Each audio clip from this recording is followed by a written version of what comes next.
হাদিস শরীফে পয়গম্বর বলেন, আল্লাহ পাক রব্বুল আলামিন কত দয়ালু, এত দয়াময় আল্লাহ।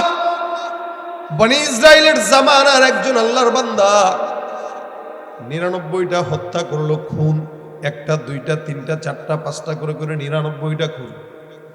এতগুলো খুন করার পর বান্দাটার দিলের ভিতরে আসছে, আমার মাওলার কাছে ক্ষমা চাইলে আল্লাহ মনে হয় মাফ করবে।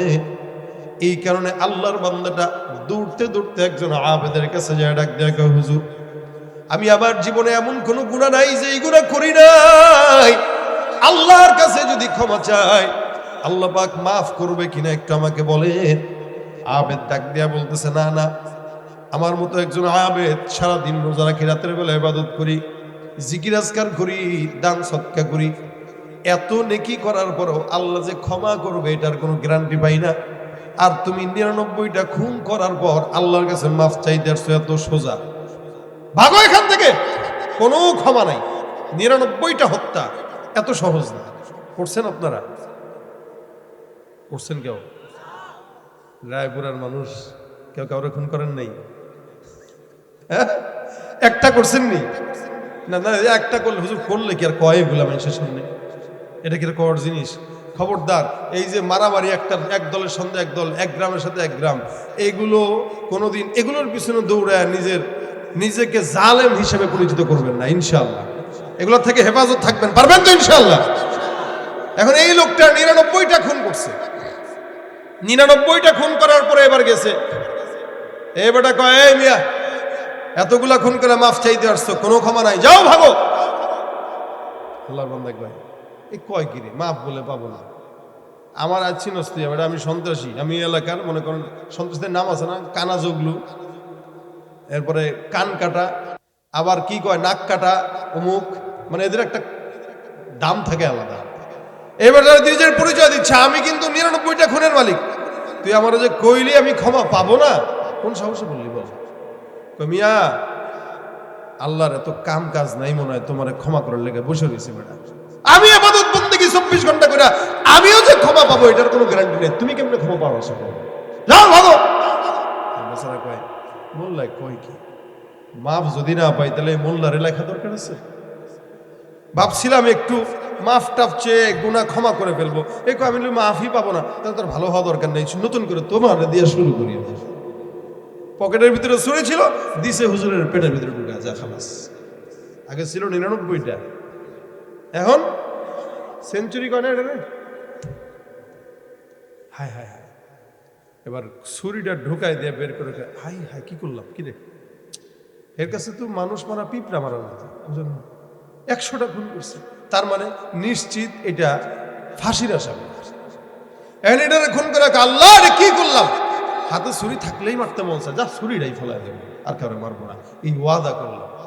হাঁটতে হাঁটতে একজন আলেমের কাছে গেছে, আলেমের কাছে যায়, ডাক দেয়া কয়, হুজুর 99টা খুন করার পরে একজনের কাছে গেছিলাম আপনার মতো মাফ পাওয়ার জন্য, কিন্তু সে বলছে আল্লাহ নাকি আমার মাফ করবে না, মেজাজ গরম হয়ে গেছে, ওইটারও মেনে দিছে। এখন আপনার কাছে এসে বলতেছে, আপনি কোন আমার কি আল্লাহ ক্ষমা করবে? কোনো টেনশন নাই, ক্ষমা নিশ্চিত। ক্ষমা কি হুজুরে মনে করছেন আবার মারে দাঁড়ে? হ্যাঁ, হায় হায় হায়, এবার গুনাহগার কয়, এই শুনেন, আপনি ভয় পায়েন না, আমি ছুরি টুরি কিচ্ছু নিয়ে আসিনি, দেখেন আমার কাছে কিচ্ছু নেই, আপনি একটু আল্লাহর রাস্তা মানে সত্য কথাটা বলেন, আল্লাহ কি আমার ক্ষমা করবে? আমি আপনারা মারবো না, 100টা করছি, 100টা শেষ, আর একটাও বাড়াবো না, কারণ আরেকটা বার হলে আরো 100 পূরণ করতে মন যাবে। আলেম ডাক দিয়া বলে, শুনেন, আপনি 100টা খুন করতে পারেন, আপনার খুন কয়টা? 100টা। আপনার দিল যদি আল্লাহর কাছে মাফ চায়, ক্ষমা চাওয়ার ইচ্ছা থাকে, তো আপনার গুনাহ যদি 100 হয়, যেখানে গুনাহ শেষ আমার আল্লাহর দয়া সেখান থেকে মাত্র শুরু হয়ে যাবে। সুবহানাল্লাহ, আল্লাহর দয়া শুরু। এই জন্য আল্লাহ পাক রব্বুল আলামিন বলেন, বান্দা টেনশন নাই, কুল ইয়া ইবাদিয়াল্লাযীনা আসরাফু আলা আনফুসিহিম লা তাকনাতু মির রাহমাতিল্লাহ ইন্নাল্লাহা ইয়াগফিরুয যুনুবা জামিআ ইন্নাহু হুয়াল গফুরুর রহিম। আল্লাহ পাক রব্বুল আলামিন বলেন, জমিনের মধ্যে যত বড় গুনাহগার বান্দা হোক, এই সব গুনাহগার বান্দারা আমি আল্লাহ পাক তোমাদেরকে বলতেছি, টেনশনের কারণ নাই। বান্দা যতই গুনাহ হোক না কেন, আমি আল্লাহ বান্দার সব গুনাহগুলো ক্ষমা করার ওয়াদা করে দিলাম। সুবহানাল্লাহ। এই বান্দাটা তুমি একটা কাজ করো, এখান থেকে অমুক এলাকায় কিছু আলেমে দিন না থাকবে, যারা বুজুর্গ আল্লাহওয়ালা, এদের কাছে যাবা, তাওবা করবা, মাফ চাইবা, ইনশাআল্লাহ আল্লাহ তোমারে ক্ষমা করে দিবে। টেনশনের কারণ নাই, মাওলার কাছে চাওয়া লাগে। আমরা তো চাইতেও জানি না, যার কারণে আল্লাহ দেয়ও না। এ মুসলমান, দেখবেন মাকে সন্তান যতক্ষণ কান্নাকাটি না করে ততক্ষণ সন্তানকে মা দুধ দেয় না। বারবার যখন কান্নাকাটি করে, কোন কান্না ঢঙের, কোন কান্না দুধ খাওয়ার, এটাও কিন্তু মাকে বুঝার যোগ্যতা আল্লাহ দিয়ে দিয়েছেন। যার কারণে একটা মা সন্তানের একটু আওয়াজ শুনলেই বুঝে কোন আওয়াজটা খাওয়ার আর কোন আওয়াজটা ঢঙের। বান্দাও আল্লাহর কাছে কান্নাকাটি করে, কখনো ঢঙের জন্য কাঁদে, কখনো আসলেই চোখের পানি ছেড়ে কাঁদে। আমরা আল্লাহকে চাইতে জানি না, যার কারণে আল্লাহ পাক রব্বুল আলামিন আমাদেরকে দিতে দেয় না। এই জন্য হাদিসে আমার পয়গম্বর বলেন, আনা ইনদা যন্নি আবদি বি। আল্লাহ পাক হাদিসে কুদসিতে ডাক দিয়া বলেছেন, বান্দা আল্লাহর উপরে যতটুকু ধারণা রাখবে, আমার আল্লাহ বান্দাকে ততটুকুই দান করে দিবেন। সুবহানাল্লাহ। টেনশনের কোনো কারণ নেই। আল্লাহর বান্দাকে যাও অমুক এলাকায় কিছু আল্লাহর বান্দা যারা নাকি আল্লাহ ওয়ালা জিকির করে, তাদের মজমায় যাবা, আল্লাহ পাক রব্বুল আলামিন তোমার সব গুনাহগুলো মাফ করে দিবেন। তাদের হাতে হাত রেখে বায়াত করে ইসলাম কবুল করবা, অথবা গুনাহ মাফ করায় নিবা। মনে করেন নরসিংদী রায়পুরা থেকে ঢাকা পর্যন্ত 60 কিলোমিটার রাস্তা।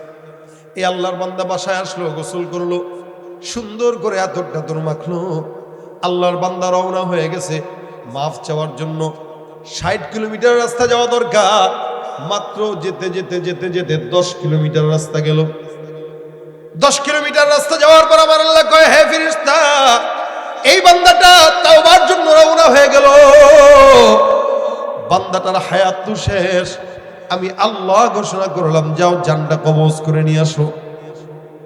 অনেক যুবকরা মনে হয় 30 বছর, 40 বছর, 50 বছর হইলে মাফ চাবো, কিন্তু আমার আল্লাহ পৃথিবীতে আসার সিরিয়াল দিছে, কিন্তু যাওয়ার কোনো সিরিয়াল দেয় নাই। বান্দাকে যখন মন চায় তখন আল্লাহ নিয়ে যায়। 80 বছরের মুরব্বী বাবা বিছানার মধ্যে কাতরায়, কিন্তু 20 বছরের সন্তান জমিন থেকে বিদায় হয়ে যায়। এটা দুনিয়ার নিজাম। যুবকরা মনে করছে আল্লাহর কাছে চায় নেবে না মাফ, 50 বছর হলে, মানে 50 বছর খালি অকাম করবে, নিয়ত